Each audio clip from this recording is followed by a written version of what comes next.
Welcome to all. എല്ലാവർക്കും എക്കോസ് എജുടാക്കിൻ്റെ പുതിയൊരു ക്ലാസ്സിലേക്ക് സ്വാഗതം. നമ്മളിന്ന് മാത്തമാറ്റിക്കൽ എക്കണോമിക്സ് അതിനെക്കുറിച്ചാണ് ഡിസ്കസ് ചെയ്യുന്നത്. എന്താണ് മാത്തമാറ്റിക്കൽ എക്കണോമിക്സ്, അതിൻ്റെ അകത്ത് നമ്മൾ പഠിക്കുന്ന കാര്യങ്ങൾ എന്തെല്ലാമാണ് എന്നുള്ള കാര്യങ്ങളൊക്കെയാണ് ഡീറ്റെയിൽസ് ആയിട്ട് നോക്കുന്നത്. അപ്പോൾ മാത്തമാറ്റിക്കൽ എക്കണോമിക്സ് എന്താണെന്ന് അറിയാത്ത ആളുകൾക്ക് അത് കൃത്യമായിട്ട് മനസ്സിലാക്കി കൊടുക്കുക എന്നുള്ളതാണ് ഉദ്ദേശിക്കുന്നത്. അപ്പോൾ നമ്മൾ 4 മൊഡ്യൂൾസ് ആയിട്ടാണ് ഇതിനെ 5 മൊഡ്യൂൾസ് ആയിട്ടാണ് തിരിച്ചിരിക്കുന്നത്. 5 മൊഡ്യൂൾസ് ഉണ്ട്. ഒന്നാമത്തെ module introduction to mathematical economics. Mathematical എക്കണോമിക്സിനകത്ത് എന്തെല്ലാം കാര്യങ്ങൾ ഉൾപ്പെടുന്നു, എന്താണ് മാത്തമാറ്റിക്കൽ എക്കണോമിക്സ്, അതിൻ്റെ മീനിങ്, ഇമ്പോർട്ടൻസ്, ഇക്കണോമിക് മോഡൽസ് എന്താണ്, ഇക്കണോമിക് ഫങ്ഷൻസ് എന്താണ് തുടങ്ങിയ കാര്യങ്ങളൊക്കെയാണ് ഇതിനകത്ത് ഡിസ്കസ് ചെയ്യുന്നത്. Then marginal concept, second module marginal concept ആണ്. അതിനകത്ത് ഡിഫറൻസിയേഷൻ അപ്ലൈ ചെയ്തിട്ടുള്ള ഒരുപാട് പ്രോബ്ലംസ് ആണ് നമ്മൾ കാര്യമായിട്ട് നോക്കുന്നത്. പ്രോബ്ലമാറ്റിക് ആയിട്ടാണ് നമ്മൾ കൂടുതൽ കാര്യങ്ങൾ ചെയ്യുന്നത്. തിയററ്റിക്കലായിട്ടും പറയുന്നുണ്ട്, അതിൻ്റെ കൂട്ടത്തിൽ തന്നെ കൂടുതൽ പ്രോബ്ലംസ് ആണ്, ആപ്ലിക്കേഷൻ ലെവലുള്ള പ്രോബ്ലംസ് ആണ് നമ്മൾ ഇതിനകത്ത് വർക്കൗട്ട് ചെയ്യുന്നത്. ദെൻ തേർഡ് മൊഡ്യൂൾ ഒപ്റ്റിമൈസേഷൻ, വളരെ ഇമ്പോർട്ടൻ്റ് ആയിട്ടുള്ളൊരു മൊഡ്യൂളാണ് ഒപ്റ്റിമൈസേഷൻ. ഇതിനകത്ത് നമ്മൾ ലാഗ്രാഞ്ച് മൾട്ടിപ്ലയർ ഉപയോഗിച്ചുകൊണ്ട് മാക്സിമൈസേഷനും മിനിമൈസേഷനൊക്കെ ചെയ്യുന്നു. അതിൻ്റെ ഒരു എക്സ്റ്റൻഷൻ എന്നോണമാണ് നമ്മൾ നാലാമത്തെ മൊഡ്യൂൾ പഠിക്കുന്നത്, production function, linear programming and input output analysis. അതുപോലെ തന്നെ അതിനകത്ത് വരുന്നതാണ് കോബ്ഡഗ്ലസ് പ്രൊഡക്ഷൻ ഫംഗ്ഷൻ. ഡിഫറൻസിയേഷൻ അപ്ലൈ ചെയ്തിട്ട് അതിൻ്റെ ഡെറിവേറ്റീവ്സ് എടുത്തുകൊണ്ട് നമ്മളത് പ്രൂവ് ചെയ്യുന്നു, പ്രോപ്പർട്ടീസ് ഓഫ് കോബ്ഡഗ്ലസ് പ്രൊഡക്ഷൻ ഫംഗ്ഷൻ. അതുപോലെ തന്നെ ഏറ്റവും പ്രധാനപ്പെട്ടതാണ് ലീനിയർ പ്രോഗ്രാമിംഗ്. കൺസ്ട്രെയിൻറ്റ് ഒപ്റ്റിമൈസേഷനുമായി ബന്ധപ്പെട്ട് വരുന്ന ഒരു പ്രധാനപ്പെട്ട ടോപ്പിക്കാണ് ലീനിയർ പ്രോഗ്രാമിംഗ്, LPP എന്ന ചുരുക്കപ്പേരിൽ അറിയപ്പെടും. അതുപോലെ തന്നെയാണ് input output analysis, input output matrix, ലിയോണ്ടിഫിൻ്റെ മെട്രിക്സ്, അതുമായി ബന്ധപ്പെട്ട പ്രോബ്ലംസ്. ഇതാണ് നമ്മൾ 4 മൊഡ്യൂളായിട്ട് പഠിക്കുന്നത്. 5ാമത്തെ മൊഡ്യൂൾ കംപ്ലീറ്റ്ലി മാർക്കറ്റ് ഇക്വിലിബ്രിയമാണ്. അത് പെർഫെക്റ്റ് കോമ്പറ്റീഷൻ മൊണോപ്പൊളിയിലും അതുപോലെ തന്നെ ഡിസ്ക്രിമിനേറ്റിംഗ് മൊണോപ്പൊളിയുടെ ഒരു സെപ്പറേറ്റ് കേസാണ് ഡിസ്ക്രിമിനേറ്റിംഗ് മൊണോപ്പൊളി എന്ന് പറയുന്നത്. അപ്പോൾ അവിടെയൊക്കെ എങ്ങനെയാണ് ഇക്വിലിബ്രിയത്തിലെത്തുക, അതുമായി ബന്ധപ്പെട്ട പ്രോബ്ലംസ് ആണ് നമ്മൾ കൂടുതലായിട്ട് നോക്കുന്നത്. സോ മാത്തമാറ്റിക്കൽ എക്കണോമിക്സ് എന്താണെന്ന് നോക്കാം. It is a discipline of economics that utilises mathematical principles and methods to create economic theories. അപ്പോൾ ഇതൊരു മാത്തമാറ്റിക്കൽ ഡിസിപ്ലിൻ ആയിട്ട് തന്നെ നമ്മൾ കണക്കാക്കുന്നുണ്ട്. എന്ന് പറഞ്ഞു കഴിഞ്ഞാൽ ഇതിനകത്ത് നമ്മൾ എന്ത് ചെയ്യുന്നു, മാത്തമാറ്റിക്കൽ പ്രിൻസിപ്പിൾസ് ഉപയോഗിക്കും. എക്കണോമിക്സിൽ മാത്തമാറ്റിക്കൽ പ്രിൻസിപ്പിൾസ് ഉപയോഗിച്ചുകൊണ്ട് തിയറീസ് ഡെവലപ്പ് ചെയ്യുക, അതിനാണ് മാത്തമാറ്റിക്കൽ എക്കണോമിക്സ് എന്ന് പറയുന്നത്. അല്ലെങ്കിൽ നമ്മൾ പറയാം, it is the application of mathematical methods to represent economic theories and analyse economic problems. അപ്പോൾ ഇക്കണോമിക് പ്രോബ്ലത്തെയോ അല്ലെങ്കിൽ ഇക്കണോമിക് തിയറിയെയോ റെപ്രസെൻറ്റ് ചെയ്യാൻ വേണ്ടി നമ്മൾ മാത്തമാറ്റിക്സിൻ്റെ മെത്തേഡ്സ് ഉപയോഗിക്കുന്നു. അതിനാണ് നമ്മൾ മാത്തമാറ്റിക്കൽ എക്കണോമിക്സ് എന്ന് പറയുന്നത്. So it allows formulation and derivation of key relationships in a theory with clarity, generality, rigor and simplicity.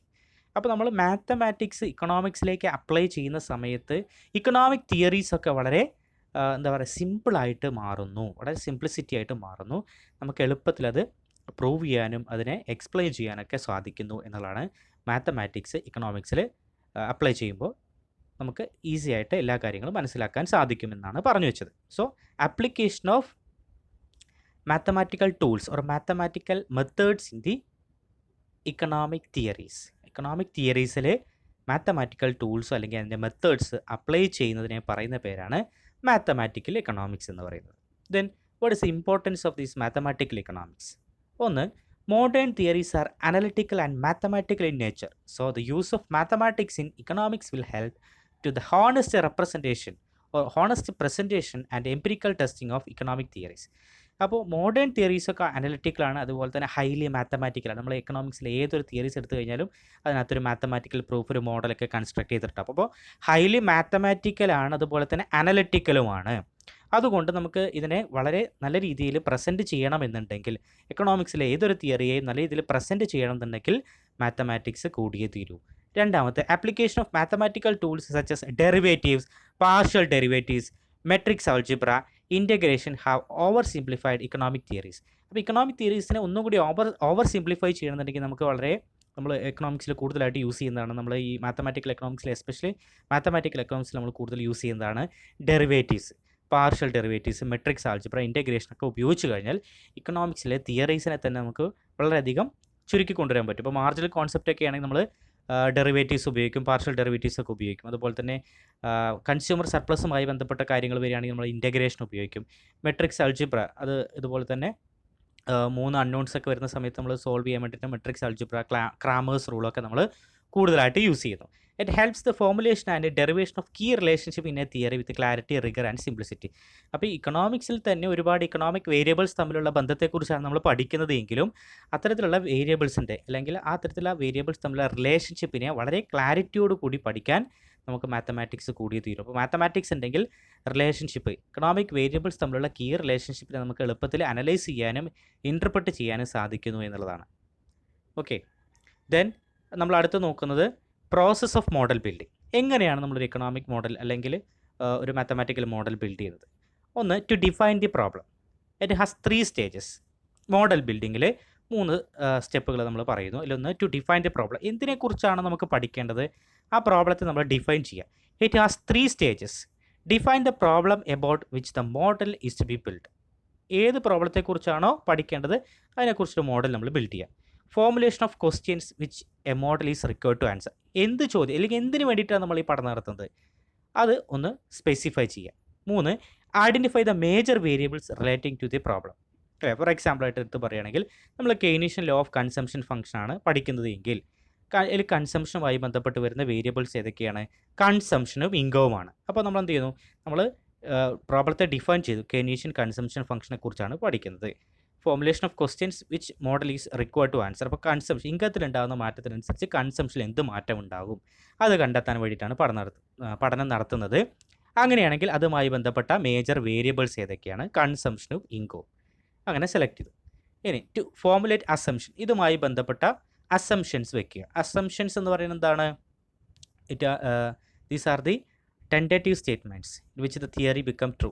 അപ്പോൾ തിയറി ശരിയാവണമെങ്കിൽ അല്ലെങ്കിൽ these are the conditional statements, അങ്ങനെ പറയാം. These are the conditional statements in which the theory becomes true. അപ്പോൾ നമ്മൾ പറയുന്ന theory ശരിയാകണമെന്നുണ്ടെങ്കിൽ നമ്മൾ അതിന് കുറച്ച് കണ്ടീഷൻസ് വെക്കുന്നു. അത്തരം കണ്ടീഷൻസിനെ നമ്മൾ പറയുന്ന പേരാണത് അസംഷൻസ് എന്ന് പറയുന്നത്. So next step is to formulate assumptions relating to the problem to be model. ഏത് ഏരിയയുമായി ബന്ധപ്പെട്ടതാണ് നമ്മൾ പഠിക്കേണ്ടത് അതുമായി ബന്ധപ്പെട്ട അസംഷൻസ് വയ്ക്കുക. ഫോർ എക്സാമ്പിൾ ഇപ്പോൾ ലോ ഓഫ് ഡിമാൻഡാണ്, അല്ലെങ്കിൽ ഡിമാൻഡിനെ കുറിച്ചാണ് നമ്മൾ പഠിക്കുന്നത്, അല്ലെങ്കിൽ പ്രൊഡക്റ്റിൻ്റെ ഡിമാൻഡിനെ കുറിച്ചാണ് നമ്മൾ അനലൈസ് ചെയ്തത് എങ്കിൽ നമ്മളവിടെ എന്ത് ചെയ്യും? ലോ ഓഫ് ഡിമാൻഡ് എന്ന് പറയുമ്പോൾ അതർ തിങ്സ് ബീങ് ഈക്വൽ അല്ലെങ്കിൽ സെട്രിസ് പാരിബസ് എന്നുള്ള അസംഷൻ വെച്ചുകൊണ്ടാണ് നമ്മളവിടെ പഠനം നടത്തുന്നത്, അല്ലേ? Then third one is collection, enumeration. ഇതുമായി ബന്ധപ്പെട്ട ഡേറ്റകൾ കളക്ട് ചെയ്യുന്നു. ഡേറ്റകൾ കളക്ട് ചെയ്തിട്ട് നമ്മൾ ടു ഡെറൈവ് ലോജിക്കൽ ഹൈപ്പോത്തിസിസ് വെച്ചുകൊണ്ട് നമ്മൾ പ്രെഡിക്റ്റ് ചെയ്യും. അപ്പോൾ ഇത്തരം ടെൻഡൻസിയാണ് നമ്മൾ ഈ കമ്മോഡിറ്റിയുടെ ഡിമാൻഡിൽ കണ്ടത്. അതുകൊണ്ട് അതിൻ്റെ ഫ്യൂച്ചർ ഡിമാൻഡ് ഇത്രയായിരിക്കും, അല്ലെങ്കിൽ ഫ്യൂച്ചർ ഡിമാൻഡ് ഇത്ര പെർസെൻറ്റേജ് വർദ്ധിക്കാൻ സാധ്യതയുണ്ട് നമ്മൾ പ്രെഡിക്റ്റ് ചെയ്യും. ഇങ്ങനെയാണ് നമ്മളൊരു മോഡൽ ഉണ്ടാക്കുന്നത്. ഇനി എന്താണ് ഒരു മാത്തമാറ്റിക്കൽ മോഡൽ എന്ന് പറഞ്ഞു കഴിഞ്ഞാൽ? A mathematical model consist of a set of equations design to describe the structure of the model. A mathematical model consist of following ingredients. അപ്പോൾ മാത്തമാറ്റിക്കൽ മോഡൽ എന്ന് പറഞ്ഞാൽ ഒരുപാട് ഇക്വേഷൻസ് കാര്യങ്ങളൊക്കെ വെച്ചുകൊണ്ട് ഒരു തിയറിയെ നമ്മൾ എന്ത് ചെയ്യുക, ഒന്ന് ഡിസ്ക്രൈബ് ചെയ്യുന്നതിനാണ് പറയുന്നത് മാത്തമാറ്റിക്കൽ മോഡൽ എന്ന് പറയുന്നത്. ഓക്കെ, അപ്പോൾ അതിനകത്ത് ഒരു മാത്തമാറ്റിക്കൽ മോഡലിനകത്ത് ഒരുപാട് കാര്യങ്ങളുണ്ടാവും. ഒന്ന് വേരിയബിൾ ഉണ്ടാവും.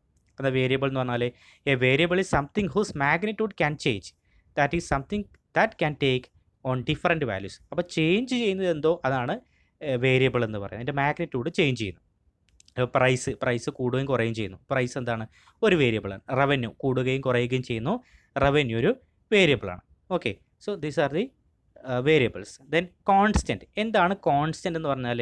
സാധാരണയായിട്ട് വേരിയബിളിൻ്റെ കൂട്ടത്തിൽ വരുന്ന ഒരു നമ്പർ, അതിനെയാണ് നമ്മൾ എന്ത് പറയുന്നത്? കോൺസ്റ്റൻറ്റ് എന്ന് പറയുന്നത്. ഇപ്പോൾ നോക്കുക, ഫോർ എക്സാമ്പിൾ 7p. p എന്ന് പറയുന്നത് പ്രൈസ് വേരിയബിളാണ്. 7 എന്ന് പറയുന്നത് എന്താണ്? അതിൻ്റെ കോഫിഷ്യൻ്റ് ആണ്. അതാണ് constant 7. Okay, so that is the concept of constant. Then parameters. Parameter എന്ന് പറയുന്നത് സിമ്പിളാണ്, which is constant four purpose of any particular problem but may assume different values in different problems. അപ്പോൾ നമ്മൾ ആൽഫ, ബീറ്റ തുടങ്ങിയ കാര്യങ്ങളൊക്കെയാണ് നമ്മൾ parameter എന്ന് പറയുന്നത്. അത് നമ്മൾ പർപ്പസ്ഫുള്ളി ഇൻസേർട്ട് ചെയ്യുന്നതാണ്. ഓക്കെ, പർപ്പസ്ഫുള്ളി നമുക്ക് പഠനത്തിൻ്റെ റിസൾട്ട് കിട്ടുന്ന സമയത്ത് ആൽഫയുടെ ബീറ്റയുടെ വാല്യൂ ഒക്കെ നമ്മൾ കണ്ടെത്തിയിട്ടാണ് ഇൻ്റർപ്രറ്റ് ചെയ്യുന്നത്, അല്ലേ? ഒരു കോൺസ്റ്റൻറ്റ് വാല്യൂ ആയിട്ട് നമ്മൾ വെക്കുന്ന പോലെ തന്നെയാണ് ഈ പാരാമീറ്റേഴ്സ് എന്ന് പറയുന്നത്. ചില സമയത്ത് അതിന് ഡിഫറൻറ്റ് വാല്യൂസ് എടുക്കാവുന്നതാണ്. Then functional relationship. ഇപ്പോൾ ഫങ്ഷണൽ റിലേഷൻഷിപ്പ് എന്ന് പറയുമ്പോൾ രണ്ട് വേരിയബിൾസ് തമ്മിലുള്ള ഫങ്ഷണൽ റിലേഷൻഷിപ്പ് നമുക്ക് എങ്ങനെ എക്സ്പ്രസ് ചെയ്യാം? y = f of x. അതിൻ്റെ അർത്ഥം എന്താണ്? എക്സിൽ ഉണ്ടാകുന്ന മാറ്റത്തിനനുസരിച്ച് വൈയിൽ മാറ്റം ഉണ്ടാകും. അപ്പോൾ y എന്താണ്? എക്സിൽ മാറ്റങ്ങൾ വരുന്നു എന്ന് പറഞ്ഞു കഴിഞ്ഞാൽ എക്സ് എന്ന് പറയുന്നത് ഇൻഡിപെൻഡൻറ്റ് വേരിയബിളും y എന്ന് പറയുന്നത് ഡിപ്പെൻഡൻറ്റ് വേരിയബിളാണ്, അല്ലേ? എക്സിൽ ഉണ്ടാകുന്ന മാറ്റത്തിനനുസരിച്ചായിരിക്കും വൈയിലുണ്ടാകുന്ന മാറ്റം. So Y is depend upon the values of X എന്ന് പറയാം. ദെൻ ഇക്വേഷൻസ് എന്ന് പറയുമ്പോൾ എന്താണ്, നമുക്ക് പല രീതിയിലുള്ള ഇക്വേഷൻസ് ഉണ്ട്. നമ്മൾ ഇക്കണോമിക് മോഡൽസ് അല്ലെങ്കിൽ മാത്തമാറ്റിക്കൽ മോഡൽസ് കൺസ്ട്രക്ട് ചെയ്യുന്ന സമയത്ത് ഒരുപാട് ഇക്വേഷൻസ് നമ്മൾ യൂസ് ചെയ്യും. ഫോർ എക്സാമ്പിൾ, ഒന്നാമത്തെ definitional equations. And the definitional equations എന്ന് പറഞ്ഞാൽ which specifies a relation between two alternative expressions having the same meaning. For example, pi is equal to R minus C. Pi എന്ന് പറയുന്നത് profit function ആണ്, എല്ലാവർക്കും അറിയാം. R minus C, revenue minus കോസ്റ്റിനെയാണ് നമ്മൾ എന്താ പറയുക, പ്രോഫിറ്റ് എന്ന് പറയുന്നത്. ഓക്കെ, അപ്പോൾ ഇതാണ് definitional equations. By definition profit is equal to the positive difference between revenue and cost നമുക്കറിയാം. സോ ആ ഡെഫിനിഷൻ പ്രകാരം നമ്മൾ എഴുതുന്ന ഇക്വേഷനാണ് എന്ത് പറയുന്നത്, ഡെഫിനിഷണൽ ഇക്വേഷൻസ് എന്ന് പറയുന്നത്. Then behavioural equations. Second one is behavioural equations. എന്താ ബിഹേവിയറൽ ഇക്വേഷൻസ് എന്ന് പറഞ്ഞാൽ which specifies how a variable behaves in response to the changes in other variables. This equation is always based on some definite assumptions on which the particular behavior of the variable under study is based. നമ്മൾ പറഞ്ഞു എക്സിൽ ഉണ്ടാകുന്ന മാറ്റത്തിനനുസരിച്ച് വൈയിൽ എന്ത് മാറ്റം ഉണ്ടാവും, behaviour അല്ലേ, അത് തമ്മിൽ എങ്ങനെയാണ് ബിഹേവ് ചെയ്യുന്നത്, ഒന്നിലുണ്ടാകുന്ന മാറ്റം മറ്റൊന്നിനെ എങ്ങനെ സ്വാധീനിക്കുന്നു. അത്തരത്തിലുള്ള ഇക്വേഷൻസിനെ നമ്മൾ എന്താ പറയുക, നമ്മൾ ഫംഗ്ഷണൽ ഇക്വേഷൻ എഴുതിയല്ലോ, y is equal to f of x. അത്തരത്തിലുള്ള ഇക്വേഷൻസിനെ നമ്മൾ ബിഹേവിയറൽ ഇക്വേഷൻസ് എന്ന് പറയുന്നത്. Then conditional equations. Third one conditional equations. Conditional equations എന്ന് പറഞ്ഞാൽ a conditional equation states a requirement to be satisfied. ഇപ്പോൾ M R is equal to M C, അതാണ് market ഇക്വിലിബ്രിയത്തിൻ്റെ condition. അല്ലെങ്കിൽ നമ്മൾ ഇക്വിലിബ്രിയം പ്രൈസ് കണ്ടെത്താൻ വേണ്ടി നമ്മൾ പറയും Q D is equal to Q S, quantity demand is equal to quantity supply ആയിരിക്കണം. അവിടെയാണ് ഇക്വിലിബ്രിയം പ്രൈസും ഇക്വിലിബ്രിയം ക്വാണ്ടിറ്റിയും തീരുമാനിക്കപ്പെടുന്നത്. So these are the conditional equations. Then ഇനി നമ്മൾ ഇക്കണോമിക് മോഡൽസിലേക്ക് വരാം. അപ്പോൾ നമ്മൾ മാത്തമാറ്റിക്കൽ മോഡൽ എന്താണെന്ന് പറഞ്ഞു, ഇക്വേഷൻസ് ഒക്കെ ഉപയോഗിച്ചുകൊണ്ട് തിയറീസിനെ ഡിസ്ക്രൈബ് ചെയ്യുന്ന ഒരു രീതിയാണ് മാത്തമാറ്റിക്കൽ മോഡൽ എന്ന് പറയുന്നത്. അതിനകത്ത് ഒരുപാട് ഇൻഗ്രീഡിയൻസ് ആവശ്യമാണെന്നൊക്കെ പറഞ്ഞു. ഇനി നമ്മൾ ഇക്കണോമിക് മോഡൽസിനെ കുറിച്ച് ഡിസ്കസ് ചെയ്യുന്നു. ഇക്കണോമിക് മോഡൽസ് എന്ന് പറയുന്നത് ഇക്കണോമിക് വേരിയബിൾസ് തമ്മിലുള്ള റിലേഷൻഷിപ്പിനെ കാണിക്കുന്നതാണ് ഇക്കണോമിക് മോഡൽസ് എന്ന് പറയുന്നത്. For example, demand price, supply price, അതുമായി ബന്ധപ്പെട്ട റിലേഷൻഷിപ്പിനെയൊക്കെ കാണിക്കുന്നതാണ്. ഇക്കണോമിക് വേരിയബിൾസ് തമ്മിലുള്ള റിലേഷൻഷിപ്പിനെ കാണിക്കുന്നതിനാണ് എന്താ പറയുക, ഇക്കണോമിക് മോഡൽസ് എന്ന് പറയുന്നത്. ഒരു മോഡൽ എന്ന് പറയുന്നതാണ് ഒരു മിനിയേച്ചറാണ് അല്ലേ, റിയൽ വേൾഡിൻ്റെ ഒരു മിനിയേച്ചറാണ് മോഡൽ എന്ന് പറയുന്നത്. അപ്പോൾ ഇക്കണോമിക് മോഡൽ എന്ന് പറയുമ്പോഴോ ഇക്കോണമിയിലുണ്ടാകുന്ന ഇക്കണോമിക് വേരിയബിൾസിലുണ്ടാകുന്ന മാറ്റങ്ങളൊക്കെ നമ്മൾ ഒരു മാത്തമാറ്റിക്കൽ മോഡൽ എന്ന രീതിയിൽ കൊണ്ടുവരുന്നതിനാണ് ഇത് പറയുന്നത് ഇക്കണോമിക് മോഡൽസ് എന്ന് പറയുന്നത്. A model simplifies reality by abstracting from details and focusing attention on the essential relationships. അപ്പോൾ ഒരുപാട് കാര്യങ്ങൾ നമ്മൾ എന്ത് ചെയ്യുന്നു, നമ്മൾ ഡെഡ്യൂസ് ചെയ്ത് വളരെ ഇമ്പോർട്ടൻ്റ് ആയിട്ടുള്ള വേരിയബിൾസ് തമ്മിലുള്ള റിലേഷൻഷിപ്പിനെ കുറിച്ചാണ് ഇവിടെ പഠിക്കുന്നത്. Economic model may take the form of verbal statement ആവാം. ഇക്കണോമിക് മോഡൽ എന്ന് പറയുന്നത് ന്യൂമറിക്കൽ ടേബിൾസ് ആവാം, ഗ്രാഫുകളാവാം, മാത്തമാറ്റിക്കൽ ഇക്വേഷൻസ് ആവാം. ഇത്തരം രീതിയിലൊക്കെ ഇക്കണോമിക് മോഡൽസ് നമുക്ക് റെപ്രസെൻറ്റ് ചെയ്യാൻ സാധിക്കുന്നു. ദെൻ ഇക്കണോമിക് മോഡലിനെ തന്നെ നമുക്ക് രണ്ടായിട്ട് തരംതിരിക്കാം. ഒന്ന് മൈക്രോ ഇക്കണോമിക് മോഡൽ എന്നും രണ്ട് മാക്രോ ഇക്കണോമിക് മോഡൽ എന്നും. മൈക്രോ എക്കണോമിക്സ് എന്ന് പറഞ്ഞാൽ അറിയാം, microeconomics deals the behaviour of individual economic units like profit of a firm, price of a commodity തുടങ്ങിയ കാര്യങ്ങളൊക്കെ നമ്മൾ മൈക്രോ എക്കണോമിക്സിൽ പഠിക്കുന്നത്. അതായത് മൈക്രോ ഇക്കണോമിക് യൂണിറ്റ്സിൻ്റെ ബിഹേവിയറിനെ കുറിച്ചാണ് നമ്മൾ മൈക്രോ എക്കണോമിക്സിൽ പഠിക്കുന്നത്. അതുപോലെ തന്നെ മൈക്രോ എക്കണോമിക് മോഡൽസിൽ പഠിക്കുന്നത് എന്താണ്, it is based on the assumption about the behaviour of individual persons അല്ലെങ്കിൽ ഇൻഡിവിജ്വൽ ഇക്കണോമിക് യൂണിറ്റ്സിനെ കുറിച്ച് തന്നെയാണ് ഇവിടെ മൈക്രോ എക്കണോമിക് മോഡലിൽ നമ്മൾ ഡിസ്കസ് ചെയ്യുന്നത്. So microeconomic models abstract from the real world when used for analyzing an actual problem. So microeconomic models are deductive models because microeconomics is concerned primarily with deducing a set of conclusions from a set of assumptions. അപ്പോൾ ഒരുപാട് കാര്യങ്ങൾ നമ്മൾ എന്ത് ചെയ്യുന്നു, വളരെ deduce ചെയ്ത് കൊണ്ടുവരുന്നതാണ്. Four example, demand model അല്ലെങ്കിൽ demand function, അതെന്താണ്, ഒരു മൈക്രോ എക്കണോമിക് മോഡലാണ്. കാരണം ഡിമാൻഡിനെ സ്വാധീനിക്കുന്ന ഒരുപാട് ഘടകങ്ങളുണ്ട് എങ്കിലും അതിനൊക്കെ നമ്മൾ ഒഴിവാക്കി എലിമിനേറ്റ് ചെയ്ത് കോൺസ്റ്റൻ്റ് ആക്കി വെച്ച് ഡെഡ്യൂസ് ചെയ്തിട്ട് ഡിമാൻഡും പ്രൈസും തമ്മിലുള്ള ബന്ധത്തെക്കുറിച്ച് മാത്രമാണ് പഠിക്കുന്നത് അല്ലേ. അല്ലെങ്കിൽ സെറ്റർസ് പാരിബസ് എന്നുള്ള അസംഷൻ വെച്ചുകൊണ്ട് അല്ലെങ്കിൽ പാർഷ്യൽ ഇക്വിലിബ്രിയം അനാലിസിസ് വെച്ചുകൊണ്ടാണ് നമ്മൾ മൈക്രോ എക്കണോമിക്സ് ഡീൽ ചെയ്യുന്നത്. അതുകൊണ്ട് മൈക്രോ എക്കണോമിക്സ് എന്ന് പറയുന്നത് ഒരു ഡിഡക്റ്റീവ് മോഡലാണ്. ഓക്കെ, അപ്പോൾ അത്തരം ചെറിയ കാര്യങ്ങളെക്കുറിച്ച് മാത്രമാണ് ഇവിടെ മൈക്രോ എക്കണോമിക് മോഡലിനകത്ത് പഠിക്കുന്നത്.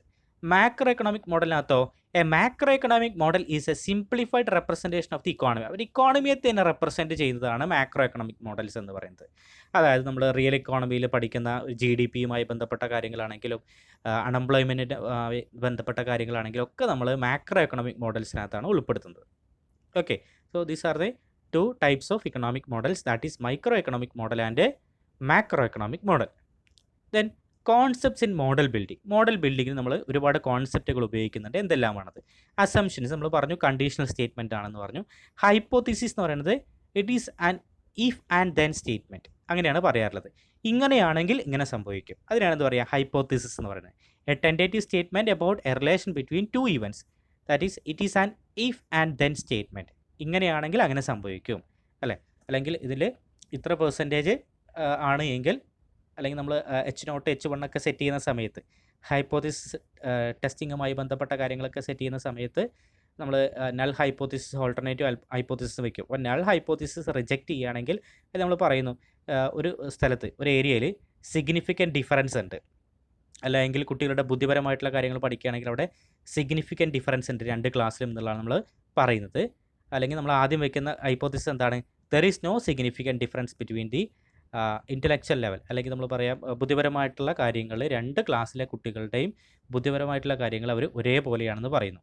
രണ്ടാമത് നമ്മൾ അസംഷൻ വയ്ക്കുന്നു അത് അങ്ങനെയല്ല.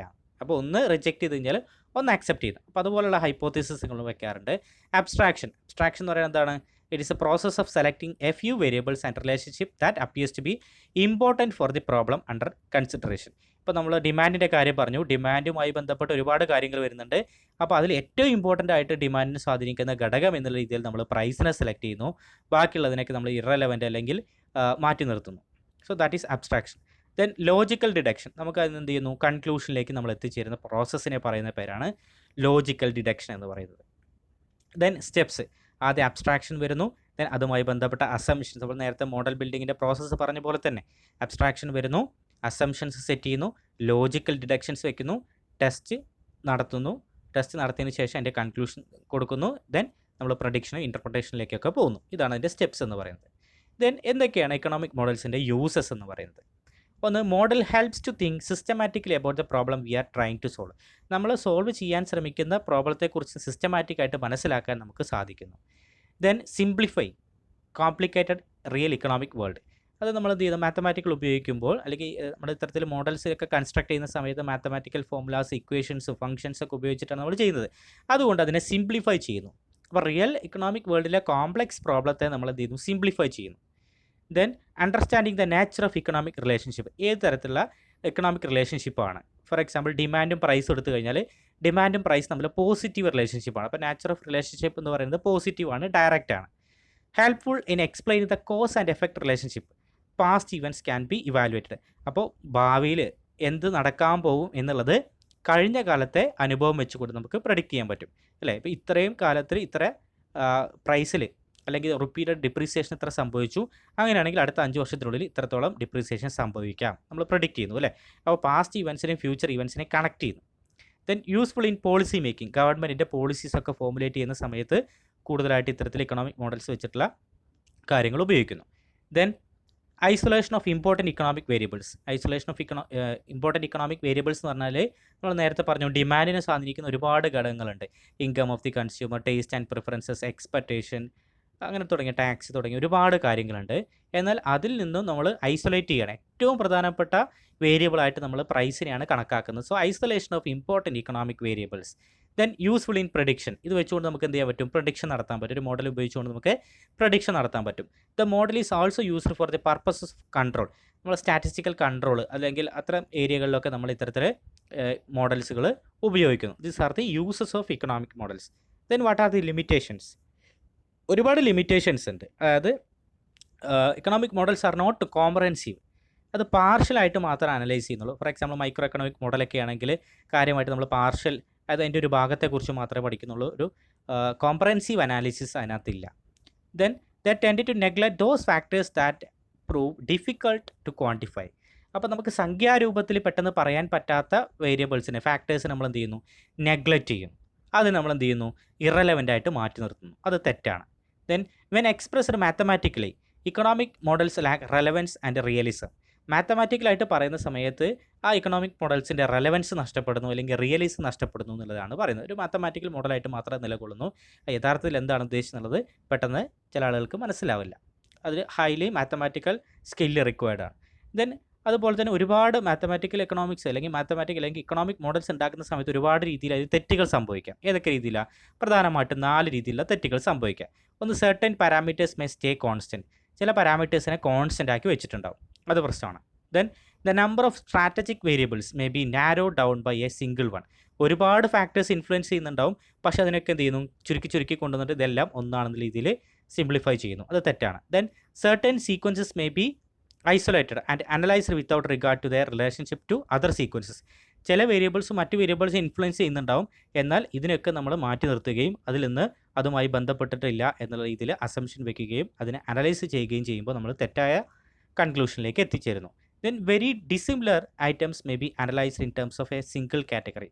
ചിലപ്പോൾ ചേരാത്ത ഒരുപാട് വേരിയബിൾസ് ഉണ്ടാവും, ആ വേരിയബിൾസിനൊക്കെ ഒറ്റ കാറ്റഗറി ആയിട്ട് അനലൈസ് ചെയ്യുന്നു. അപ്പോൾ അത്തരത്തിലുള്ള ഒരുപാട് പ്രശ്നങ്ങൾ ഈ ഇക്കണോമിക് മോഡൽസുമായി ബന്ധപ്പെട്ട് നിലവിലുണ്ട്. These are the limitations of economic models. Then എന്താണ് ഒരു ഫംഗ്ഷൻ എന്ന് പറഞ്ഞാൽ? A function is a technical term used to symbolise the relationship between variables. അപ്പോൾ വേരിയബിൾസ് തമ്മിലുള്ള റിലേഷൻഷിപ്പിനെ കാണിക്കാൻ വേണ്ടി ഉപയോഗിക്കുന്ന ഒരു ടെക്നിക്കൽ ടേം ആണ് എന്ത്? ഫംഗ്ഷൻ എന്ന് പറയുന്നത്, അല്ലേ? A function F of X നമ്മൾ താഴെ കൊടുത്തിട്ടുള്ളത് നോക്കുക. ഇവിടെ y is equal to F of X. ഇതെന്താണ്? ഫങ്ഷണൽ റിലേഷൻഷിപ്പാണ്. എക്സിലെ വാല്യൂസിൻ്റെ അടിസ്ഥാനത്തിലാണ് വൈയുടെ വാല്യൂ തീരുമാനിക്കുന്നത്. അതുപോലെ തന്നെ c is equal to F of Y. Consumption is depend upon income. When income changes consumption also changes. കെയ്നീഷ്യൻ്റെ കൺസംഷൻ ഫംഗ്ഷൻ ഒക്കെ നമ്മൾ പഠിച്ചതാണ്. Then types of functions. ഫങ്ഷൻസിനെ തന്നെ നമ്മൾ ഒരുപാട് കാറ്റഗറൈസ് ചെയ്തിട്ടുണ്ട്. ഒന്ന്, ഓൾജിബ്രിക് ഫംഗ്ഷൻ. രണ്ട്, നോൺ ഓൾജിബ്രിക് ഫംഗ്ഷൻ. എന്താണ് ഓൾജിബ്രിക് ഫംഗ്ഷൻ? ഓൾജിബ്രിക് ഫംഗ്ഷൻസിനകത്ത് തന്നെ ഒരുപാട് ഫംഗ്ഷൻസ് വരുന്നുണ്ട്. ഒന്ന്, കോൺസ്റ്റൻറ്റ് ഫംഗ്ഷൻ. കോൺസ്റ്റൻറ്റ് ഫംഗ്ഷൻ എന്ന് പറഞ്ഞു കഴിഞ്ഞാൽ നോക്കുക, a function whose range consist of one specific value is called a constant function. അതിൻ്റെ റേഞ്ചിനകത്ത് ഒറ്റ വാല്യൂ മാത്രമേ ഉണ്ടാവുള്ളൂ. For example, y is equal to F of x is equal to 7. അതിനകത്ത് എക്സിന് ഏത് വാല്യൂ കൊടുത്തു കഴിഞ്ഞാലും അതിൻ്റെ ടോട്ടൽ വാല്യൂ വരുമ്പോൾ എത്ര? 7 മാത്രമേ വരുള്ളൂ, അല്ലേ? X can take only and one value. ഒരു വാല്യൂ മാത്രമേ എക്സിന് എടുക്കാൻ പറ്റുള്ളൂ, ദാറ്റ് ഈസ് ഈക്വൽ ടു 7. അതുകൊണ്ട് ഫംഗ്ഷൻ്റെ വാല്യൂം 7 തന്നെയായിരിക്കും. അപ്പോൾ ഇത്തരത്തിലുള്ള ഫംഗ്ഷൻസ് നമ്മൾ കോൺസ്റ്റൻറ്റ് ഫംഗ്ഷൻ എന്ന് പറയുന്നു. And second one, polynomial function. Polynomial function എന്ന് പറയുമ്പോൾ അവിടെ എന്തുണ്ടാവും? ഫസ്റ്റ് ഡിഗ്രി ഉണ്ടാവും, സെക്കൻഡ് ഡിഗ്രി ഉണ്ടാവും, തേർഡ് ഡിഗ്രി ഉണ്ടാവും, nth ഡിഗ്രി വരെ പോവാം. A polynomial function is in the form of. എങ്ങനെയായിരിക്കും പോളിനോമിയൽ ഫംഗ്ഷൻ്റെ ഫോം എന്ന് പറയുന്നത്? F of x is equal to a0 plus a1 x plus a2 x square plus a3 x cube. ഇതേ രീതിയിൽ പോയി an x raise to n വരെ പോകുന്നു. അപ്പോൾ നോക്കുക, ഇങ്ങനെ എഴുതുമ്പോൾ എന്താണ് n എന്ന് പറയുന്നത്? n എന്ന് പറയുന്നത് positive integer. a1 a2 an വരെയുള്ളത് എന്താണ്? റിയൽ നമ്പേഴ്സ് ആയിരിക്കും, അല്ലേ? A 0 degree polynomial is A constant function. 0 degree polynomial എന്ന് പറഞ്ഞാൽ അതൊരു കോൺസ്റ്റൻറ്റ് ഫംഗ്ഷൻ ആയിരിക്കും. A polynomial function of degree 1 is linear function. Degree 1 ആയിട്ടുള്ള പോളിനോമിയൽ ഫംഗ്ഷൻ നമ്മൾ എന്ത് പറയുന്നു? ലീനിയർ ഫംഗ്ഷൻ എന്ന് പറയുന്നു. അതാണ് ഈ എക്സാമ്പിൾ 2x + 3. കാരണം അതിൻ്റെ എക്സിൻ്റെ പവർ എത്രയാണ്? 1. എക്സിൻ്റെ പവർ 1 ആണെങ്കിൽ ഇത് ലീനിയർ ഫംഗ്ഷനാണ്. നമ്മൾ ലീനിയർ ഹോമോജീനിയസ് പ്രൊഡക്ഷൻ ഫംഗ്ഷനൊക്കെ പറയുന്ന പോലെ പവർ 1 ആണെങ്കിൽ അത് ലീനിയർ ആണ്. അതുപോലെ തന്നെ നമ്മൾ നോക്കുന്ന മറ്റൊരു പ്രധാനപ്പെട്ട പോളിനോമിയൽ ഫംഗ്ഷനാണ് സെക്കൻഡ് ഡിഗ്രി പോളിനോമിയൽ ഫംഗ്ഷൻ എന്ന് പറയുന്നത്. So it is a quadratic function. Second degree എന്ന് പറയാം, ക്വാഡ്രേറ്റിക് എന്ന് പറയാം. So that is f of x is equal to ax² plus bx plus c is equal to 0. അതാണ് quadratic ഇക്വേഷൻ്റെ standard form എന്ന് പറയുന്നത്. Okay, അതിൽ f of x is equal to ax³ plus bx² plus cx plus d is equal to 0. അവിടെ അത് third degree പോളിനോമിയലാണ്. അപ്പോൾ ഇവിടെ പറയുന്ന കാര്യം എന്താ വെച്ച് കഴിഞ്ഞാൽ എ ഒരിക്കലും 0 ആകാൻ പാടില്ല. A is not equal to 0 എന്നുള്ളതാണ് ഇവിടെ ശ്രദ്ധിക്കേണ്ട കാര്യം. എ ഒരിക്കലും എന്താകാൻ പാടില്ല? 0 ആകാൻ പാടില്ല. ഓക്കെ, ഇതൊരു ക്യൂബിക് ഇക്വേഷൻ എന്നാണ് പറയുന്നത്. Then rational functions. Rational functions എന്ന് പറഞ്ഞു കഴിഞ്ഞാൽ y is equal to F of x by g of x. ഇങ്ങനെ എഴുതുന്ന ഫംഗ്ഷൻസ് നമ്മൾ റാഷണൽ ഫങ്ഷൻസ് പറയും. For example, y is equal to x + 3 by 3x + 2x, അല്ലേ? ഇങ്ങനെ എഴുതുന്നതിന് എന്താ പറയുക? എഫ് ഓഫ് എക്സ് മുകളിലൊരു ഫംഗ്ഷൻ ഉണ്ടാവും, താഴെ വേറൊരു ഫംഗ്ഷൻ ഉണ്ടാവും. ഇങ്ങനെ എഴുതുന്നതിന് എന്താ പറയുന്നത്? റാഷണൽ ഫംഗ്ഷൻസ് എന്ന് പറയുന്നത്. പ്രൊവൈഡഡ് താഴെ എഴുതുന്ന ഈ ജി ഓഫ് എക്സ് എന്താകാൻ പാടില്ല? 0 ആകാൻ പാടില്ല. അപ്പോൾ ഇൻഫിനിറ്റി ആയിട്ട് മാറും. Okay, so that is the rational functions.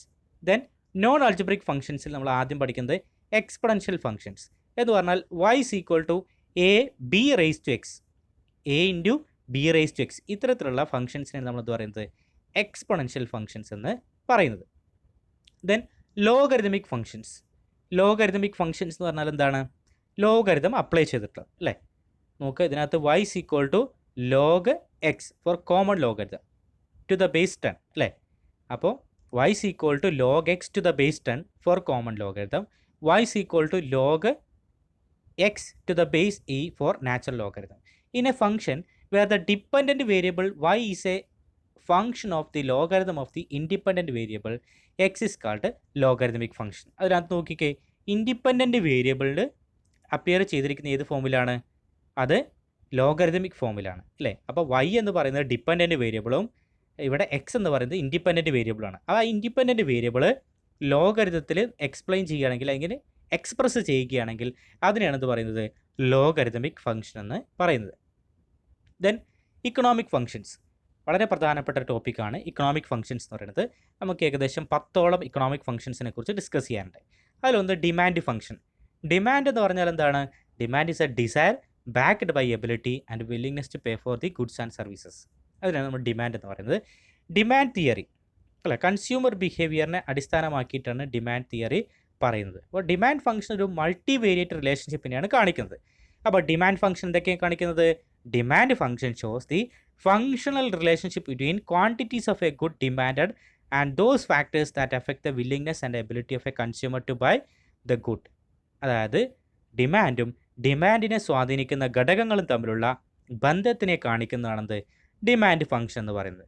For example, mathematically നമ്മളിവിടെ കാണിക്കുന്നത് എന്താണ്? Q D is equal to F of P P R Y T E. Q D എന്ന് പറയുന്നത് ക്വാണ്ടിറ്റി ഡിമാൻഡാണ്. ആ ക്വാണ്ടിറ്റി ഡിമാൻഡ് എന്തിനൊക്കെ ആശ്രയിച്ചിരിക്കുന്നു? P price of the commodity, P R price of related commodity, Y income of the consumer, T taste and preferences, E expectation ഭാവിയിൽ പ്രതീക്ഷ, ഭാവിയിൽ വില കൂടാൻ സാധ്യതയുണ്ടോ കുറയാൻ സാധ്യതയുണ്ടോ, അതിൻ്റെ അടിസ്ഥാനത്തിലായിരിക്കും ഓരോ കൺസ്യൂമേഴ്സും പർച്ചേസ് ചെയ്യുന്നുണ്ടാവുക. By law of demand, demand നിയമം അനുസരിച്ച് നമ്മൾ ഡിമാൻഡ് ഫംഗ്ഷൻ എങ്ങനെ എഴുതുന്നു?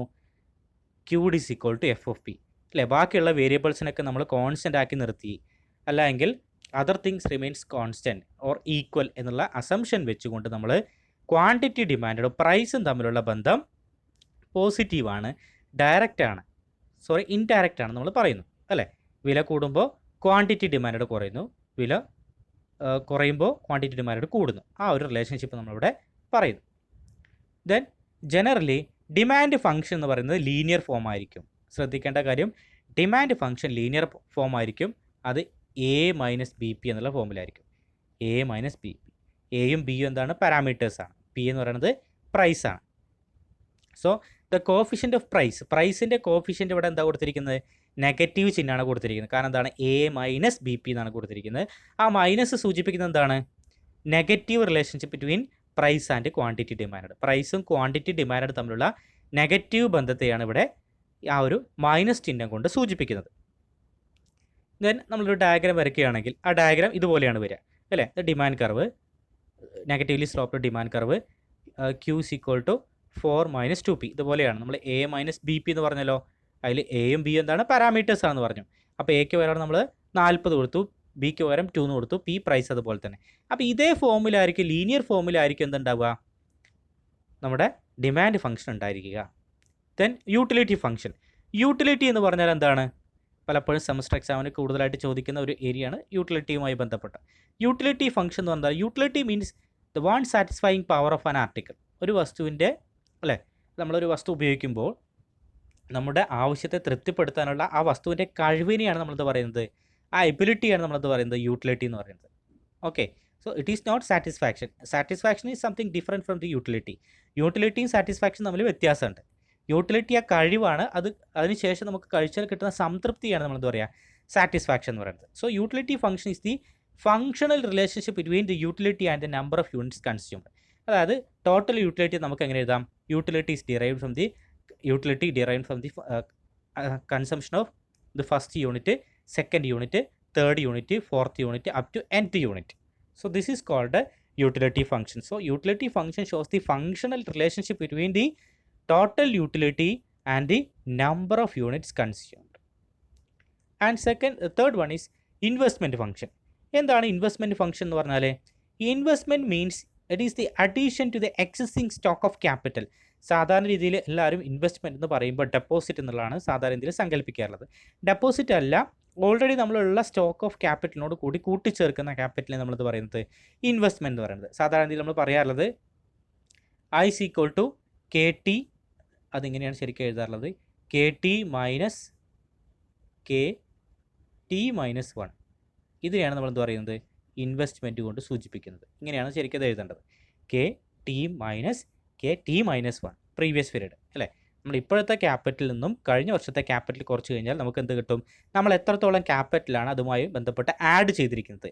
അങ്ങനെ ആഡ് ചെയ്തിരിക്കുന്ന ആ ഒരു ക്യാപിറ്റലിനെ നമ്മൾ പറയുന്ന പേരാണെന്ത്, ഇൻവെസ്റ്റ്മെൻറ്റ് എന്ന് പറയുന്നത്. So there exist an inverse relationship between the rate of interest and investment. അപ്പോൾ ഇൻവെസ്റ്റ്മെൻറ്റും റേറ്റ് ഓഫ് ഇൻട്രസ്റ്റ് തമ്മിൽ ഇൻവേഴ്സ്ലി റിലേറ്റഡ് ആണ്. ഇൻട്രസ്റ്റ് റേറ്റ് കുറയുമ്പോൾ ഇൻവെസ്റ്റ്മെൻറ്റ് കൂടും, ഇൻട്രസ്റ്റ് റേറ്റ് കൂടുമ്പോൾ ഇൻവെസ്റ്റ്മെൻറ്റ് കുറയും അല്ലേ. അധികം ആളുകൾ വായ്പ എടുത്തിട്ടാണ് പല ഇൻവെസ്റ്റ്മെൻറ്റുകളും നടത്തുന്നത്. അപ്പോൾ വായ്പയുടെ പലിശ നിരക്ക് കൂടുതലാണെങ്കിൽ ഇൻവെസ്റ്റ്മെൻറ്റ് കുറയും, വായ്പയുടെ പലിശ നിരക്ക് കൂടുതലാണെങ്കിൽ ഇൻവെസ്റ്റ്മെൻറ്റ് കുറയും, പലിശ നിരക്ക് കുറവാണെങ്കിൽ ഇൻവെസ്റ്റ്മെൻറ്റ് കൂടും. ഓക്കെ, ആ ഒരു നെഗറ്റീവ് റിലേഷൻഷിപ്പാണ് അവിടെ കാണിക്കുന്നത്. സോ ഇൻവെസ്റ്റ്മെൻറ്റ് ഫംഗ്ഷൻ നമ്മൾ ഏതൊക്കെ തമ്മിലുള്ള ഫങ്ഷണൽ റിലേഷൻഷിപ്പാണ് നോക്കുന്നത്, റേറ്റ് ഓഫ് ഇൻട്രസ്റ്റ് ഇൻവെസ്റ്റ്മെൻറ്റ് തമ്മിലുള്ള ഫങ്ഷണൽ റിലേഷൻഷിപ്പാണ് നോക്കുന്നത്. അടുത്ത സപ്ലൈ ഫംഗ്ഷൻ. സപ്ലൈ എന്ന് പറയുന്നത് എന്താണ്, a quantity offered for sale at a particular price and at a particular period of time. ഒരു പെർട്ടിക്കുലർ പ്രൈസിൽ അല്ലെങ്കിൽ പെർട്ടിക്കുലർ പീരീഡ് ഓഫ് ടൈമിൽ വിൽക്കാൻ വെച്ചിരിക്കുന്ന വസ്തുവിൻ്റെ ക്വാണ്ടിറ്റിയെ നമ്മൾ പറയുന്ന പേരാണത് സപ്ലൈ എന്ന് പറയുന്നത്. സോ സപ്ലൈ ഫംഗ്ഷൻ എന്താണ് കാണിക്കുന്നത്, അല്ലെങ്കിൽ സപ്ലൈയും പ്രൈസും തമ്മിലുള്ള ബന്ധം എന്താണ്, പോസിറ്റീവ് റിലേഷൻഷിപ്പാണ് അല്ലേ. Supply function is the mathematical expression of the relationship between supply and the factors of affecting the willingness and ability of a supplier to offer goods for sale. അതായത് സപ്ലൈയെ സ്വാധീനിക്കുന്ന ഘടകങ്ങളും തമ്മിലുള്ള ഫങ്ഷണൽ റിലേഷൻഷിപ്പിനെയാണ് നമ്മൾ എന്ത് പറയുന്നത്, സപ്ലൈ ഫംഗ്ഷൻ എന്ന് പറയുന്നത്. സപ്ലൈ ഫംഗ്ഷൻ നമ്മൾ സാധാരണയായിട്ട് എഴുതാറുള്ളത് QS എന്നാണ്. QS is equal to F of P, price of the commodity, then taste and preferences, F1, F2, F3 factor പ്രൈസസിനാണ് ഉദ്ദേശിക്കുന്നത്. അതായത് പ്രൈസ് ഓഫ് ഇൻപുട്സ്, ലേബേഴ്സ്, അതുപോലെ തന്നെ ഉൽപ്പാദന പ്രക്രിയയിൽ പങ്കാളികളായിട്ടുള്ള ആളുകളുടെ റെമ്യൂണറേഷനാണ് ഇവിടെ ഫാക്ടർ പ്രൈസ് എന്ന് പറയുന്നത്, അല്ലെങ്കിൽ പ്രൈസസ് ഓഫ് ഇൻപുട്സ് എന്ന് പറയുന്നത്. PR, price of related commodity. അങ്ങനെ ഒരുപാട് വെതർ കണ്ടീഷൻ, ടാക്സ്, അതുമായി ബന്ധപ്പെട്ടൊക്കെ സപ്ലൈയും അതുപോലെ തന്നെ ക്വാണ്ടിറ്റി സപ്ലൈയും തമ്മിൽ ബന്ധമുണ്ട്. ഓക്കെ, അപ്പോൾ അതിൽ നിന്നും ബൈ ലോ ഓഫ് സപ്ലൈ പ്രകാരം നമ്മൾ എന്താ പറയുന്നത്, by law of supply quantity supply is directly related to its price. When price increases quantity supplied also increases. So there exist a positive and direct relationship between the supply of a commodity and its price എന്നുള്ളതാണ് നമ്മൾ conclude ചെയ്യുന്നത്. So this is the supply function. നമ്മൾ നേരത്തെ demand function പറഞ്ഞതുപോലെ തന്നെ ഇവിടെ supply function എന്താണ്, linear ഫോമിലാണ്. അതിൻ്റെ ഫോം എന്ന് പറയുന്നത് -C+DP എന്നുള്ളതാണ്. -C+DP. അതിൽ പ്രൈസിൻ്റെ കോഫിഷ്യൻ്റെ സൈന് പ്ലസ് ആവാനുള്ള കാരണം എന്താണ്, there exist positive relationship, direct relationship എന്ന് കാണിക്കാൻ വേണ്ടിയിട്ടാണ് ഇവിടെ പോസിറ്റീവ് സൈൻ കൊടുത്തിരിക്കുന്നത്. Okay, the coefficient of price is that is D is positive, indicating supply is an increasing function of price. നമുക്കതിൻ്റെ ഡയഗ്രാമാറ്റിക് എക്സ്പ്ലനേഷൻ നോക്കാം. സപ്ലൈ ഫംഗ്ഷൻ്റെ ഡയഗ്രാമാറ്റിക് എക്സ്പ്ലനേഷൻ നോക്കുക. ഇവിടെ കൊടുത്തിരിക്കുന്നത് എന്താണ്, സപ്ലൈ ആണ്. സോ A, ഇവിടെ OS എന്ന് പറയുന്നത് ഇൻ്റർസെപ്റ്റ് ആണ്, അതാണ് അവിടെ -C എന്ന് കാണിച്ചിരിക്കുന്നത്. ഓക്കെ, ദെൻ ഇവിടെ പ്രൈസ് ആണ്, quantity supplied. Okay, so this is the supply function. Then consumption function. Consumption function refers to the functional relationship between aggregate consumption and aggregate income. Aggregate ഇൻകവും aggregate consumption തമ്മിലുള്ള ബന്ധത്തെ കാണിക്കുന്നതാണത് consumption function എന്ന് പറയുന്നത്. So C is equal to F of Y. Consumption depends upon income. When income increases consumption also increases എന്നുള്ളതാണ് നമ്മൾ പഠിച്ചിട്ടുള്ളത് അല്ലേ. അപ്പോൾ ഇതേപോലെ തന്നെ നമ്മൾ എന്ത് പറയുന്നുണ്ട്, കെയ്നീഷ്യൻ്റെ കൺസംഷൻ ഫംഗ്ഷൻ പറയുന്നുണ്ട്. കെയ്നീഷ്യൻ കൺസംഷൻ ഫംഗ്ഷനിൽ പറയുന്നത് C is equal to A plus BY അല്ലെങ്കിൽ BYD എന്നും പറയാറുണ്ട്. കൺസംഷൻ എക്സ്പെൻഡിച്ചർ, ഇൻകം, YD എന്ന് കൊടുക്കുകയാണെങ്കിൽ ഡിസ്പോസിബിൾ ഇൻകം ആണ്. A എന്ന് പറയുന്നത് ഓട്ടോണമസ് കൺസംഷൻ, B എന്ന് പറയുന്നത് MPC. സോ ഇത് തമ്മിലുള്ള ഫങ്ഷണൽ റിലേഷൻഷിപ്പിനെയാണ്, ഇൻകവും കൺസംഷനും തമ്മിലുള്ള ഫങ്ഷണൽ റിലേഷൻഷിപ്പിനെ പറയുന്ന പേരാണ് കൺസംഷൻ ഫംഗ്ഷൻ എന്ന് പറയുന്നത്. അതിൽ കെയ്നീഷ്യൻ്റെ സൈക്കോളജിക്കൽ ലോ ഓഫ് കൺസംഷൻ ഫംഗ്ഷനകത്ത് എന്താ പറയുന്നത്, when income increases consumption also increases, but the increase in income is or the increase in consumption is less than proportionate to the changes in the income. അപ്പോൾ ഇൻകത്തിലുണ്ടാവുന്ന വർധനവിന് അത്രത്തോളം വർധനവ് എവിടെ സംഭവിക്കുന്നില്ല? കൺസംഷനിൽ സംഭവിക്കുന്നില്ല. Income വർദ്ധിക്കുമ്പോൾ കൺസംഷൻ വർദ്ധിക്കുന്നു. എന്നാൽ ഇൻകത്തിലുണ്ടായ വർധനവിൻ്റെ അത്രത്തോളം വർധനവ് എവിടെ സംഭവിക്കുന്നില്ല? കൺസംഷനിൽ സംഭവിക്കുന്നില്ല എന്നുള്ളതാണ് കെയ്നീഷ്യൻ്റെ psychological law of consumption function എന്ന് പറയുന്നത്. നോക്കുക, ഇതേ രീതിയിലാണ് വരുന്നത് കെയ്നീഷ്യൻ്റെ കൺസംഷൻ ഫംഗ്ഷൻ. 45 ഡിഗ്രി ഇൻകം ലൈനെ കാണിക്കുന്നതാണ്. ഇത് C+S ആണ്. y C+S. അവിടെ C മാത്രമേ കാണിച്ചിട്ടുള്ളൂ, ശരിക്കും ഇവിടെ C+S എന്നുണ്ട്. y then C A+BY. ഈ റെഡ് ലൈനാണ് നമ്മുടെ കൺസംഷൻ ഫംഗ്ഷൻ. ഇവിടെ A എന്ന് പറയുന്നത് എന്താണ്? ഓട്ടോണമസ് കൺസംഷനാണ്. Consumption at 0 level of income. ഒരാളുടെ കയ്യിൽ പണമൊന്നുമില്ല എങ്കിലും അദ്ദേഹം കൺസംഷൻ നടത്തും. കാരണം അദ്ദേഹത്തിൻ്റെ ജീവൻ നിലനിർത്താൻ ആവശ്യമായിട്ടുള്ള കൺസംഷൻ നടത്തും. അതുകൊണ്ടാണ് ഓട്ടോണമസ് കൺസംഷൻ എന്ന് പറയുന്നത് consumption at 0 level of income എന്ന് പറയുന്നത്. Okay, C A+BY. Then production function. Production function എന്ന് പറയുന്നതാണ്, production function is the technical relationship between input and output. ഇൻപുട്ടും ഔട്ട്പുട്ടും തമ്മിലുള്ള ടെക്നിക്കൽ റിലേഷൻഷിപ്പിന് നമ്മൾ പറയുന്നത് എന്താണ്? Production function. പ്രൊഡക്ഷൻ എന്ന് പറഞ്ഞാൽ എന്താണ്? It is the process of transferring inputs into output. ഇൻപുട്ടിനെ ഔട്ട്പുട്ടാക്കി മാറ്റുന്ന പ്രക്രിയയെ നമ്മൾ പറയുന്ന പേരാണ് പ്രൊഡക്ഷൻ എന്ന് പറയുന്നത്. പ്രൊഡക്ഷൻ ഫംഗ്ഷൻ എന്ന് പറയുമ്പോഴോ അത് ടെക്നിക്കൽ റിലേഷൻഷിപ്പാണ്. ഇൻപുട്ടും ഔട്ട്പുട്ടും തമ്മിലുള്ള ടെക്നിക്കൽ റിലേഷൻഷിപ്പാണ്. നമ്മളതിൻ്റെ ഡിക്രീസിങ് റിട്ടേൺസ് സ്കെയിൽ അല്ലെങ്കിൽ ഇൻക്രീസ് റിട്ടേൺസ് സ്കെയിൽ എന്നൊക്കെ പഠിക്കുന്ന സമയത്ത് നമ്മൾ പറയുന്നതാണ് ഇൻപുട്ട് ഔട്ട്പുട്ട് തമ്മിലുള്ള റിലേഷൻഷിപ്പിനെ കുറിച്ചാണ് പഠിക്കുന്നത്. അതുപോലെ തന്നെയാണ് പ്രൊഡക്ഷൻ ഫംഗ്ഷൻ എന്ന് പറഞ്ഞാലും അവിടെ ഇൻപുട്ട് ഔട്ട്പുട്ട് തമ്മിലുള്ള ബന്ധത്തെക്കുറിച്ച്, ടെക്നിക്കൽ റിലേഷൻഷിപ്പിനെ കുറിച്ചാണ് നമ്മൾ പഠിക്കുന്നത്. നമ്മൾ സാധാരണ രീതിയിലൊരു പ്രൊഡക്ഷൻ ഫംഗ്ഷൻ എഴുതി കഴിഞ്ഞാൽ എങ്ങനെ വരിക? Q F(L(K) അല്ലെങ്കിൽ Q എന്ന് പറയുന്നത് ഔട്ട്പുട്ടാണ്, L എന്ന് പറയുന്നത് ലേബറാണ്, K എന്ന് പറയുന്നത് ക്യാപിറ്റലാണ്. So technical relationship between input and output. Then cost function. Cost function എന്ന് പറഞ്ഞാൽ എന്താണ്?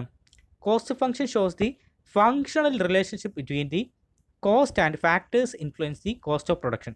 കോസ്റ്റും കോസ്റ്റിനെ സ്വാധീനിക്കുന്ന ഘടകങ്ങളും തമ്മിലുള്ള ഫങ്ഷണൽ റിലേഷൻഷിപ്പിനെ പറയുന്ന പേരാണ് കോസ്റ്റ് ഫംഗ്ഷൻ എന്ന് പറയുന്നത്.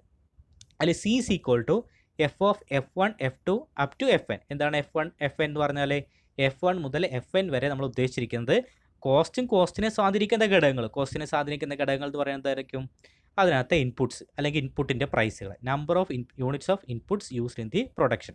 അപ്പോൾ പ്രൊഡക്ഷൻ പ്രോസസ്സിൽ നമ്മൾ ഉപയോഗിച്ചിരിക്കുന്ന ഇൻപുട്ടുകളുടെ പ്രൈസ് അല്ലെങ്കിൽ ലേബേഴ്സിൻ്റെ കൂലി അല്ലെങ്കിൽ ക്യാപിറ്റലിൻ്റെ ഇതിൻ്റെയൊക്കെ റെമ്യൂണറേഷനാണ് നമ്മളത് പറയുന്നത് കോസ്റ്റ് അല്ലെങ്കിൽ കോസ്റ്റ് ഓഫ് പ്രൊഡക്ഷൻ എന്ന് പറയുന്നത്. അപ്പോൾ കോസ്റ്റിനെയും കോസ്റ്റ് ഓഫ് പ്രൊഡക്ഷനെയും സ്വാധീനിക്കുന്ന ഘടകങ്ങൾ തമ്മിലുള്ള ബന്ധത്തെക്കുറിച്ച് പഠിക്കുന്നതിനാണ് എന്താ പറയുക?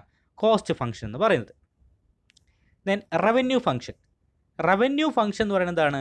Revenue function shows the functional relationship between the total revenue and the number of unit sold. എത്ര യൂണിറ്റ് വിറ്റു, ടോട്ടൽ റവന്യൂ തമ്മിലുള്ള ബന്ധത്തെക്കുറിച്ചാണെന്ന് പറയുന്നത് നമ്മൾ റവന്യൂ ഫംഗ്ഷനകത്ത് പറയുന്നത്. അപ്പോൾ റവന്യൂ, ടോട്ടൽ റവന്യൂ TR എങ്ങനെ കണ്ടെത്താം? P/Q. P എന്ന് പറയുന്നത് പ്രൈസാണ്. Price is equal to average revenue ആണ് അല്ലേ? P/Q ചെയ്താൽ നമുക്ക് എന്ത് കിട്ടും? ടോട്ടൽ റവന്യൂ കിട്ടും. അതിൽ നിന്നും ആവറേജ് റവന്യൂ എങ്ങനെ കണ്ടെത്താം? ടോട്ടൽ റവന്യൂയെ Q കൊണ്ട് ഡിവൈഡ് ചെയ്ത് കഴിഞ്ഞാൽ നമുക്ക് ആവറേജ് റവന്യൂ കിട്ടും. മാർജിനൽ റവന്യൂ എന്ന് പറഞ്ഞാൽ ടോട്ടൽ റവന്യൂയെ Q കൊണ്ട് ഡിഫറൻഷ്യേറ്റ് ചെയ്ത് കഴിഞ്ഞാൽ നമുക്ക് എന്ത് കിട്ടും? മാർജിനൽ റവന്യൂ കിട്ടും. ഇതേ രീതിയിലാണ് നമ്മൾ റവന്യൂ ഫംഗ്ഷനകത്ത് പഠിക്കുന്നത്. സോ P/Q ആണ് ടോട്ടൽ റവന്യൂ എന്ന് പറയുന്നത്. റവന്യൂ ഫംഗ്ഷനകത്ത് എന്താണ് പറയുന്നത്? ടോട്ടൽ റവന്യൂ എത്ര യൂണിറ്റ് സോൾഡ് ചെയ്തു അത് തമ്മിലുള്ള ബന്ധത്തെക്കുറിച്ചാണ് റവന്യൂ ഫംഗ്ഷൻ നോക്കുന്നത്. Then profit function. Profit function എന്ന് പറഞ്ഞാൽ profit is the positive difference between total revenue and total cost. Total റവന്യൂവും ടോട്ടൽ കോസ്റ്റും തമ്മിലുള്ള പോസിറ്റീവ് ഡിഫറൻസിനെ പറയുന്ന പേരാണ് പ്രോഫിറ്റ് ഫംഗ്ഷൻ എന്ന് പറയുന്നത്. അത് നമുക്ക് എങ്ങനെ എഴുതാം? Pi R - C. പൈ എന്ന് പറയുന്നത് പ്രോഫിറ്റിനെ സൂചിപ്പിക്കാൻ വേണ്ടി നമ്മൾ പൈ എന്നുള്ള ലെറ്റർ ഉപയോഗിക്കുക. സോ ആ ഒരു ചിഹ്നം ഉപയോഗിക്കുന്നത്. So pi R - C. R എന്ന് പറയുന്നത് എന്താണ്? Total revenue. C എന്ന് പറയുന്നത് total cost. So profit function shows the functional relationship between profit, revenue and cost. Profit, revenue and cost. പ്രോഫിറ്റും റവന്യൂവും കോസ്റ്റ് തമ്മിലുള്ള ആ ഫങ്ഷണൽ റിലേഷൻഷിപ്പിനെ കാണിക്കുന്നതാണ് എന്ത്? പ്രോഫിറ്റ് ഫംഗ്ഷൻ എന്ന് പറയുന്നത്. Then last one saving function. Saving ഫംഗ്ഷനിൽ എന്താണ് സേവിങ് എന്ന് പറഞ്ഞു കഴിഞ്ഞാൽ? അല്ലേ, നമ്മൾ ടോട്ടൽ ഇൻകത്തിനെ നമുക്ക് കിട്ടുന്ന മുഴുവൻ ഇൻകം നമ്മൾ എങ്ങനെയൊക്കെ ഉപയോഗിക്കുന്നത്? ഒന്നെങ്കിൽ കൺസംഷന് വേണ്ടി ഉപയോഗിക്കുന്നു, സാധനങ്ങൾ വാങ്ങിക്കാൻ വേണ്ടി ഉപയോഗിക്കുന്നു, അല്ലെങ്കിൽ നമ്മൾ അതിൻ്റെ ഒരു ഭാഗം സേവ് ചെയ്യുന്നു. ഇങ്ങനെ രണ്ട് രീതിയിലാണ് നമ്മൾ ടോട്ടൽ ഇൻകം വിനിയോഗിക്കപ്പെടുന്നത്. സോ ടോട്ടൽ ഇൻകത്തിന് നമുക്ക് എങ്ങനെ എഴുതാം? y = c + s എന്ന് എഴുതാം. അതിൽ നിന്നും എസ്സിന് നമുക്ക് എങ്ങനെ എഴുതാം? s = y - c എന്ന് എഴുതാം. കൺസംഷൻ കഴിച്ച് ബാക്കി നമ്മുടെ കയ്യിൽ വരുന്ന ഇൻകത്തിനെ പറയുന്ന പേരാണ് സേവിങ് എന്ന് പറയുന്നത്. So saving is a leakage from the income. ഇൻകത്തിൽ ഉണ്ടാകുന്ന ഒരു ലീക്കേജാണ് സേവിങ് എന്ന് പറയുന്നത്. Saving function shows the functional relationship between saving and disposable income. അപ്പോൾ ഡിസ്പോസിബിൾ ഇൻകവും സേവിങ്ങും തമ്മിലുള്ള ബന്ധത്തെക്കുറിച്ച് പരാമർശിക്കുന്നതാണ് സേവിങ് ഫംഗ്ഷൻ. എന്താണ് ഡിസ്പോസിബിൾ ഇൻകം എന്ന് പറഞ്ഞാൽ? Income after taxation. ടാക്സ് കൊടുത്തതിന് ശേഷം ഒരാളുടെ കയ്യിൽ ചിലവാക്കാനുള്ള പണത്തിനെയാണ് എന്ത് പറയുന്നത്? ചിലവാക്കാൻ ലഭ്യമായിട്ടുള്ള പണത്തിനെയാണ് നമ്മൾ എന്ത് പറയുന്നത്? ഡിസ്പോസിബിൾ ഇൻകം എന്ന് പറയുന്നത്. YD എന്ന് നമ്മൾ നേരത്തെ സൂചിപ്പിച്ചു. സോ മാത്തമാറ്റിക്കലി നമുക്ക് സേവിങ് ഫംഗ്ഷൻ എങ്ങനെ എഴുതാം? Saving function is equal to -a + 1 - b × y. -a + 1 - b × y എന്ന് എഴുതാം. അപ്പോൾ നമ്മളതിൻ്റെ ഒരു ഡയഗ്രത്തിലേക്ക് കൊണ്ടുവന്നു കഴിഞ്ഞാൽ s = -a + 1 - b × y എന്നുള്ളതാണ് പറഞ്ഞിരിക്കുന്നത്. അതിൻ്റെ അർത്ഥം എന്താണ്? ഈ -a എന്താണ്? -a എന്നാണ് ഈ ഒരു പോർഷൻ നമ്മൾ -a എന്ന് പറയുന്നത്. അതിൻ്റെ അർത്ഥം എന്താണ്? ഡിസേവിങ് ആണ്. ഒരാളുടെ കയ്യിൽ ഇൻകം ഇല്ലാത്ത സമയത്തൊക്കെ അദ്ദേഹം ഡിസേവിങ്ങിലാണ്. ഇത്രയും പോർഷൻ നമ്മൾ ഡിസേവിങ് എന്ന് പറയും. പിന്നെ അദ്ദേഹം വർക്ക് ചെയ്യാൻ തുടങ്ങുന്നു, അദ്ദേഹത്തിന് ഒരുപാട് ഇൻകം ലഭിക്കുന്നു. ഇൻകം ലഭിക്കുമ്പോൾ അദ്ദേഹം സേവ് ചെയ്യാൻ തുടങ്ങുന്നു. ഇത്രയും ഭാഗം എന്താണ്? ഇത്രയും ഭാഗം അദ്ദേഹത്തിന് കടമുള്ളത് കടം കൊടുത്ത് തീർക്കുകയാണ്. ഒരു പർട്ടിക്കുലർ പോയിന്റിൽ എത്തുന്ന സമയത്ത് അദ്ദേഹത്തിൻ്റെ കടങ്ങളൊക്കെ വീഴിയിട്ട് പിന്നീട് അദ്ദേഹം സേവ് ചെയ്യാൻ തുടങ്ങുകയാണ്. അപ്പോൾ ഈ മുകളിലേക്ക് വരുന്ന പോർഷന് നമ്മൾ എന്ത് പറയും? സേവിങ് എന്നും ഈ ഭാഗത്ത് നമ്മൾ ഡിസേവിങ് എന്ന് പറയും. ഇവിടെ ഡിസേവിങ്ങും ഈ ഭാഗത്ത് സേവിങ്ങും. ആ പോസിറ്റീവ് ഡിഫറൻസ് ഇൻകവും അല്ലേ സേവിങ് തമ്മിലുള്ള പോസിറ്റീവ് ഡിഫറൻസ് ഇവിടെ ഇൻക്രീസ് ചെയ്തുകൊണ്ട് വരികയാണ്. Okay, so that is the portion of -a. -a കുറിച്ച് പറഞ്ഞെന്താണ്? ഇത് ഓട്ടോണോമസ് സേവിങ് ആണ്. ഇവിടെ സേവിങ് സ്റ്റാർട്ട് ചെയ്യുന്നു. സോ ഇവിടെ 1 - b എന്ന് പറയുന്നത് എന്താണ്? 1 - b എന്ന് പറയുന്നത് MPS ആണ്. MPS എന്ന് പറഞ്ഞാൽ മാർജിനൽ പ്രൊപ്പൻസിറ്റി ടു സേവ്. ഇൻകത്തിനനുസരിച്ച് അല്ലെങ്കിൽ ഇൻകത്തിലുണ്ടാകുന്ന വർധനവിൻ്റെ എത്ര ഭാഗമാണ് സേവിങ്ങിനായിട്ട് ഉപയോഗിക്കുന്നത്, അതിൻ്റെ കോഫിഷ്യൻ്റാണ് MPS.